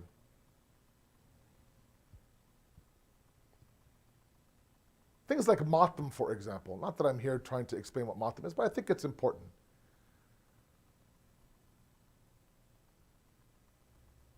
Remember, there are certain events that we create, we are looking to actually trigger a certain emotion inside of us. Let me start off there. Let me say it one more time. We sometimes create environments, birthday parties, weddings, whatnot, where we are looking now to create this energy and vibe of happiness, of celebration. Right? Lights are up, balloons are up, right? We actually tell the people, please dress up, please, this is the dress code, please come formal, this and that. Trying to really kind of create, out of nothing now, create a vibe where people will come, feel good about themselves, and have fun. If those events can be created for happiness, events can also be created for grief as well. Okay? Where you come, it's all draped in black. Okay? People are in a somber mood. Everyone's wearing black. Okay? The lights are off. Right? Many times people ask me, is this not a show? Are we not forcing it? Is this not some? And yes, it's okay to use the word organized grief. There's nothing wrong with it. But yes, we have clear-cut ahadith that say outside of the days of gham and grief, it's makruh to wear black.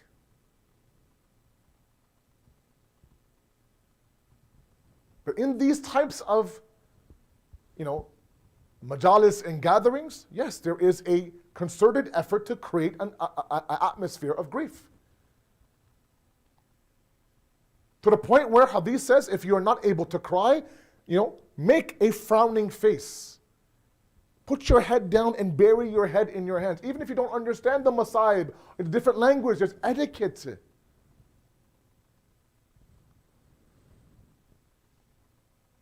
Somebody had mentioned to me once, I love the point that sometimes the reason why we close the lights sometimes during masaib is so that, there's no sharam in crying.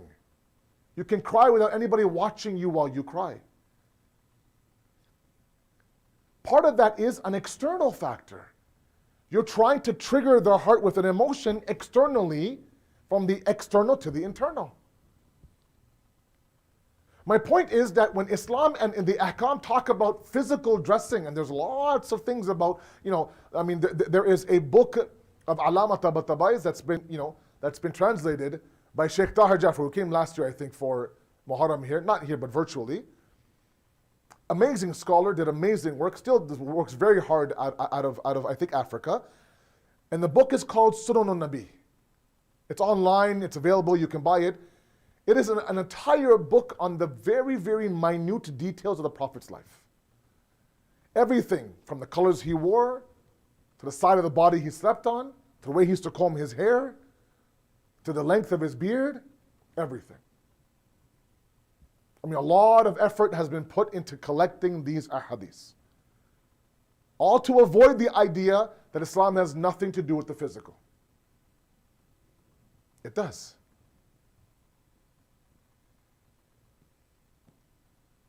Surah Al-Araf, An'am, has a beautiful verse, and I'll end with this verse, and then we'll go towards Masa'ib, to really kind of bring the point home through the words of Allah subhanahu wa ta'ala. Allah describes a town in this verse. وَلَوْ أَنَّ أَحْلَ الْقُرَى. If this town, what town that is, it doesn't matter. If this town, آمَنُوا وَاتَّقَوْا, if they believed and if they were pious. Lo, yani if they were pious, if they believed.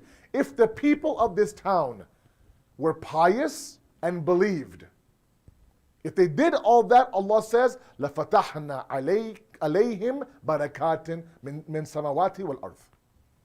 If they did that, God says, we would have opened up the doors of blessings for them from the sky and the earth.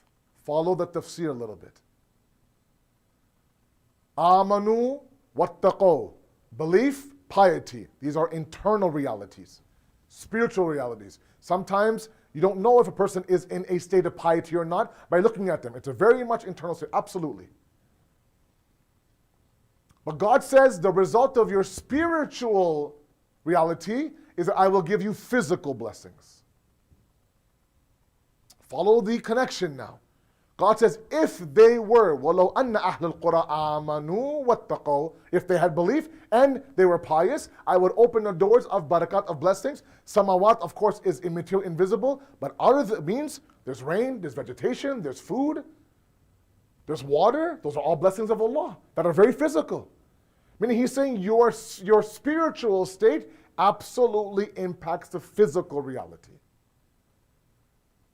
So it is a two-way street, guys. Please don't tell me, it doesn't matter how I dress, Asad Bhai. Because there are some people to the point where not only do they accept this, they actually judge others. If a sister feels comfortable wearing abaya everywhere she goes. If a brother's beard gets a little bit thick. If, for example, he's talking to a non-Muslim in a parking lot and he's doing his best now to stand there with humility with his head down, then instead of accepting that piety, accepting that level, they look to kind of shame it and bring it down. To the point where, why can't you look at me in the eye when you talk to me? Am I lower than you? No, sister, I'm trying to respect you. Why do you have to wear abaya everywhere you go? I don't understand. This is Canada. It's okay.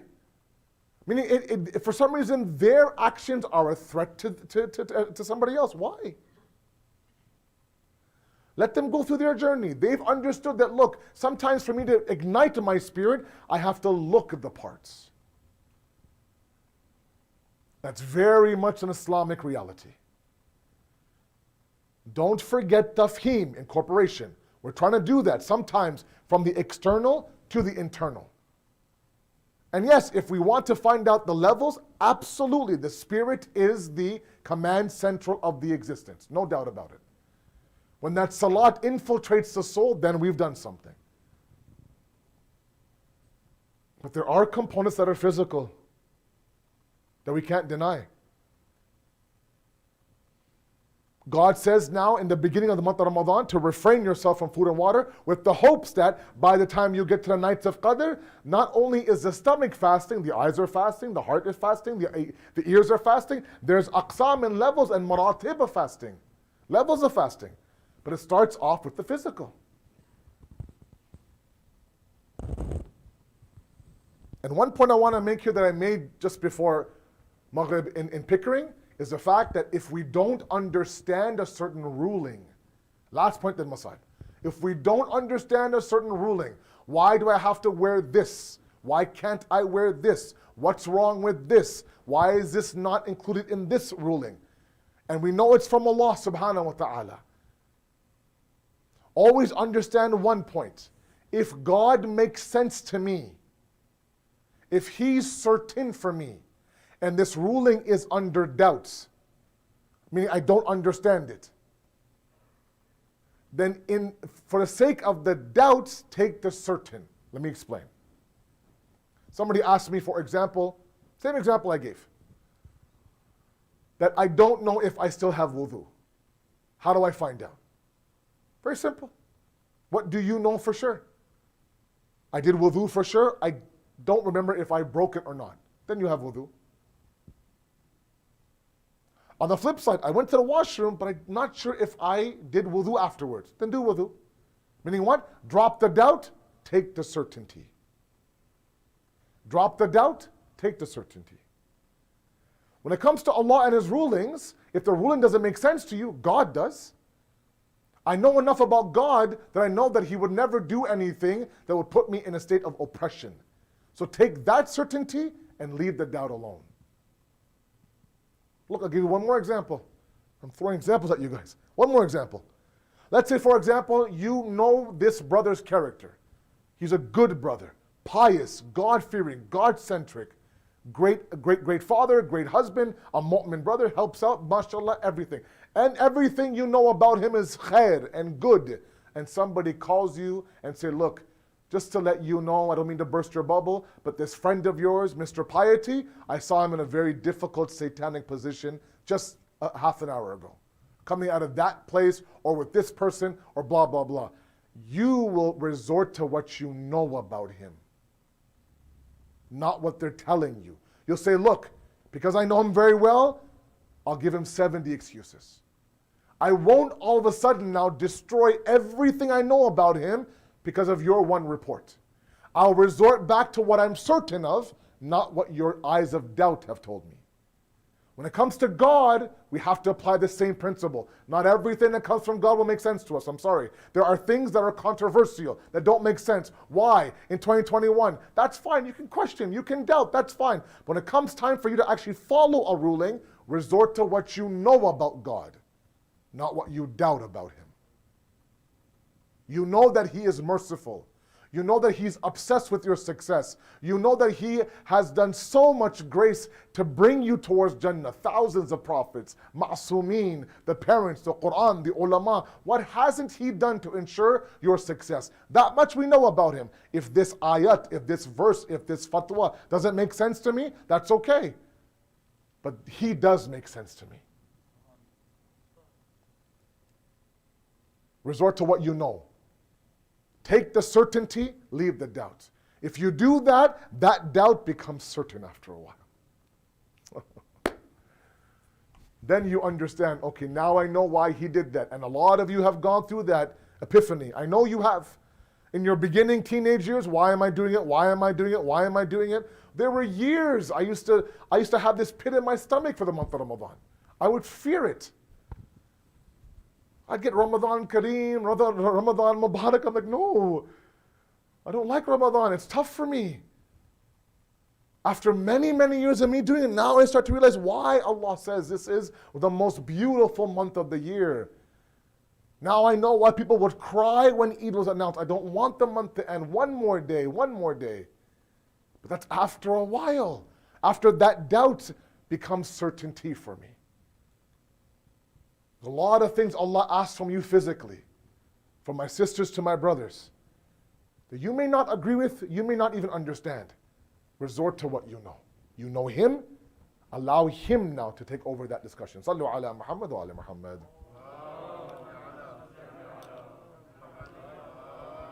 And in this state of confusion sometimes, we see that confusion on the day of Ashura.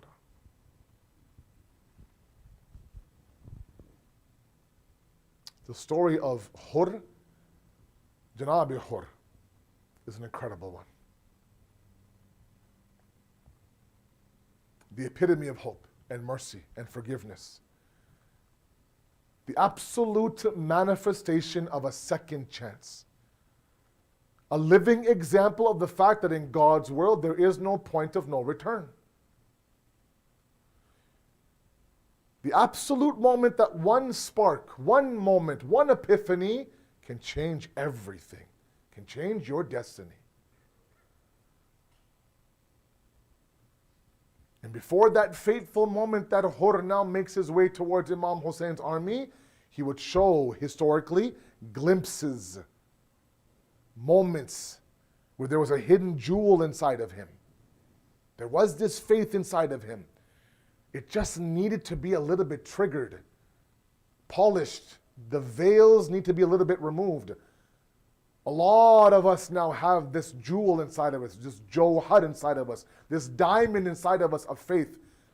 And sometimes we purposely kind of bury it, and sometimes society buries it. Sometimes veils like ignorance and sin and horrible friends bury it and veil it. But it's there. It's a matter of us removing that veil. Hur, bit by bit, will chip away at the veils. Chip away at the veils until that fateful moment. On his way towards Kufa, the one who redirects him away from Kufa is Hur. I first want you to understand who Hur was in terms of the army of Umar bin Sa'd. Then you'll know how historical that moment is on the day of Ashura. He was dispatched with 1,000 of his men by Ubaydillah ibn Ziyad from Kufa to stop Imam Hussein from entering Kufa.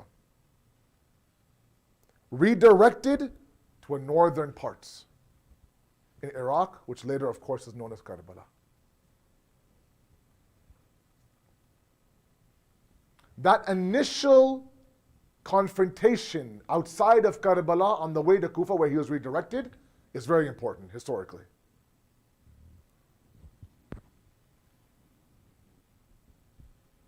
Small moments, for example, it was time for Salat, time for Zohar, they're there. Blocking the way towards Kufa, time for Salat. Imam Hussein says to Hur, Hur, you go pray with your companions, I'll pray with mine. And Hur says to Imam Hussein, if it's okay with you, we like to pray behind you. First glimpse. When Imam Hussein realized that he's redirecting him away from Kufa, he says a strong statement to Hur, Hur, may your mother mourn over you. Hur's response, another glimpse, another veil lifted. He pauses, puts his head down. Remember, Hur is the commander of the army. When you are commander of that army, he was known to be a warrior from Kufa. God knows what he's seen. He's seen battles and wars. He's seen all sorts of blood and violence. The heart has to be black. When somebody sits there and insults you the way or has this aggressive comment, your reaction should automatically be aggression. But Hur softens for some reason, puts his head down and says, if your mother was anybody else but Fatima Zahra, I would have a response for you.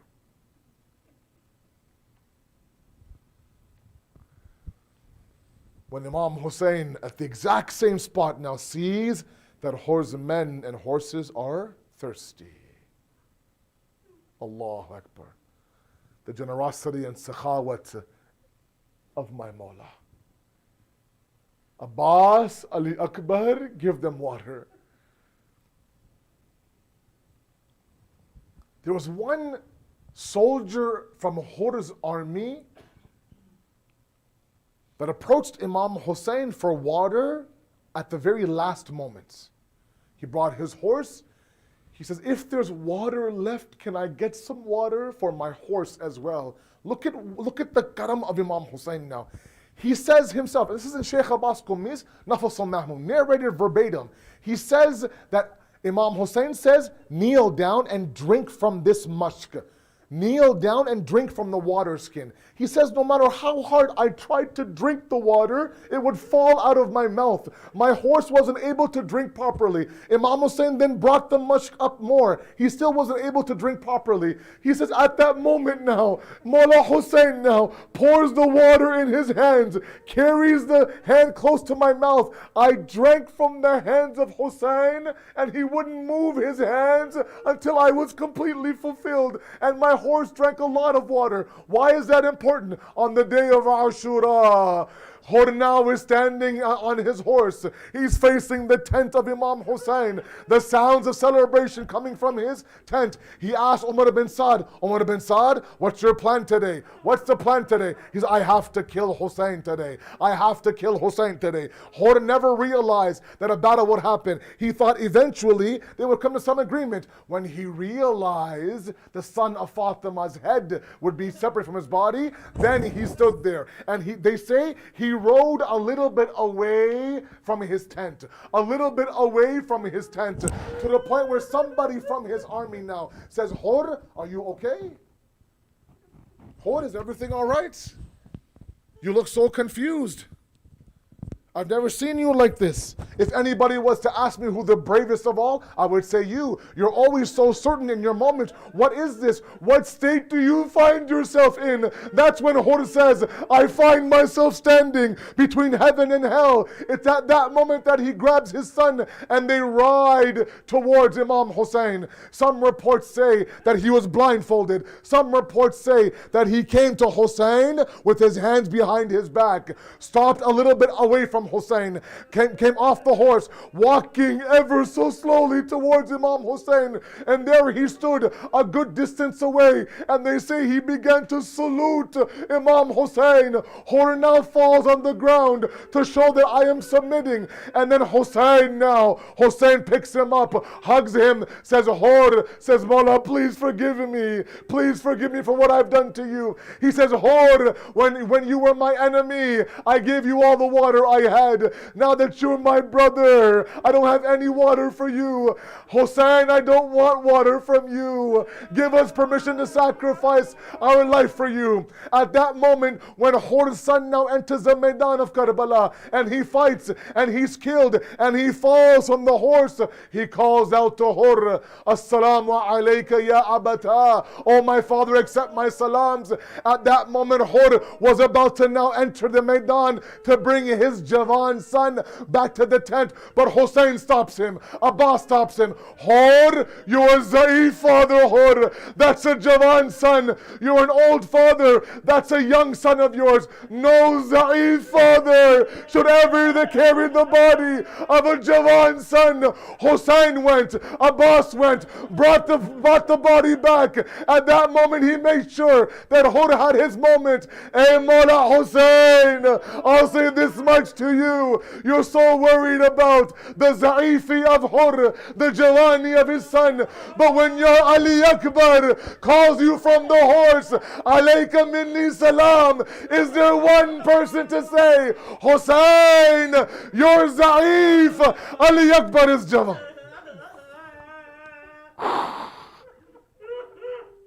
سيعلم الذين ظلموا أي منقلب ينقلبون إنا لله وإنا إليه راجعون. ماتم حسين يا حسين يا حسين يا حسين.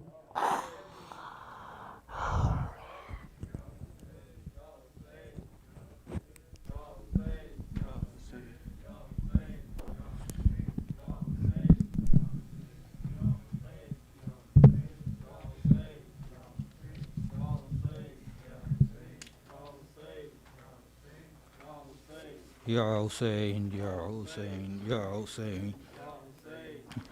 कहती थी ज़ैनब हाय हुसैना, कहती थी ज़ैनब हाय हुसैना, हो गई बर्बाद है ज़ैनब करबो बला में। कहती थी ज़ैनब हाय हुसैना, कहती थी ज़ैनब हाय हुसैना, हो गई बर्बाद है ज़ैनब करबो बला में। शिकले नबी को नेज़ा लगा है, शिकले नबी को नेज़ा लगा है, आओ बचा ओ मेरे बाबा करबो बला में। कहती थी ज़ैनब हाय हुसैना, कहती थी ज़ैनब हाय हुसैना, हो गई बर्बाद है ज़ैनब करबो बला में। शाह मदीना नन्ही सकीना, शाह मदीना नन्ही सकीना, ढूंढती है बाप का सीना करबो बला में। कहती थी ज़ैनब कहती थी ज़ैनब हाय हुसैना, हो गई बर्बाद है ज़ैनब करबो बला में। बाजू में रसान कैसे दूं कफान, बाजू में रसान कैसे दूं कफान, सर पे नहीं है मेरी चादर करबो बला में।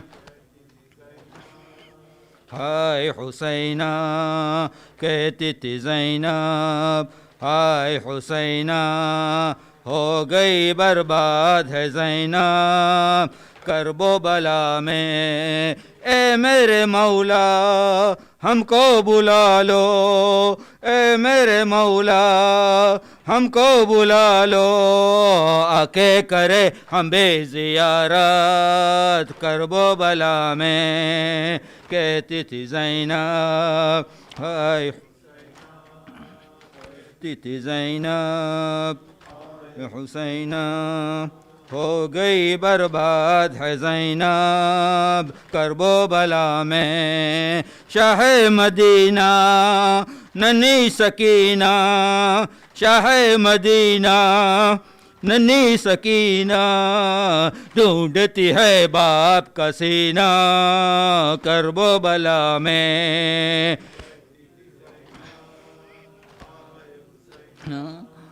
कहती थी ज़ैनब हाय हुसैना हो गई बर्बाद है ज़ैनब करबो बला में।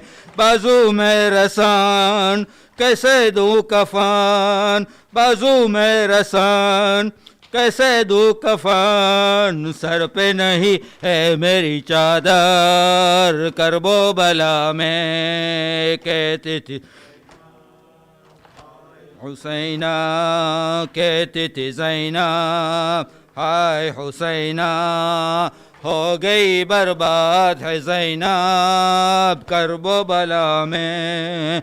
या हुसैन या हुसैन या हुसैन या हुसैन या हुसैन या हुसैन या हुसैन या हुसैन या हुसैन।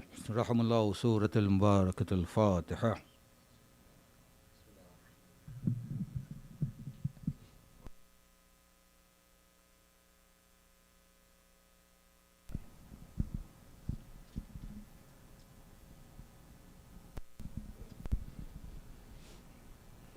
السلام عليك يا رسول الله، السلام عليك يا خديجة الكبرى، السلام عليك يا علي بن أبي طالب أمير المؤمنين، السلام عليك يا فاطمة الزهراء سيدتي نساء العالمين، السلام عليك يا حسن المجتبى، السلام عليك يا أبا عبد الله، وعلى الأرواح التي حلت بفنائك، عليكم مني سلام الله أبدا ما بقيت وبقي الليل والنهار، ولا جعل الله آخر العهد مني لزيارتكم. السلام على الحسين وعلى علي بن الحسين وعلى أولاد الحسين وعلى أصحاب الحسين. السلام عليكم يا جميع الأئمة، علي بن الحسين ومحمد بن علي وجعفر بن محمد وموسى بن جعفر وعلي بن موسى ومحمد بن علي وعلي بن محمد والحسن بن علي. السلام عليك يا صاحب العصر والزمان، الأمان الأمان الأمان من فتنة الزمان. السلام عليك يا شريك القرآن، السلام عليك يا إمام الإنس والجان، أجل الله تعالى فرجك وسهل الله تعالى مخرجك وظهورك ورحمة الله وبركاته. بسم الله الرحمن الرحيم. اللهم كن لوليك الحجة ابن الحسن صلواتك عليه وعلى آبائه في هذه الساعة وفي كل ساعة، وليا وحافظا وقائدا وناصرا ودليلا وعينا حتى تسكنه أرضك طوعا وتمتعه فيها طويلا برحمتك يا أرحم الراحمين.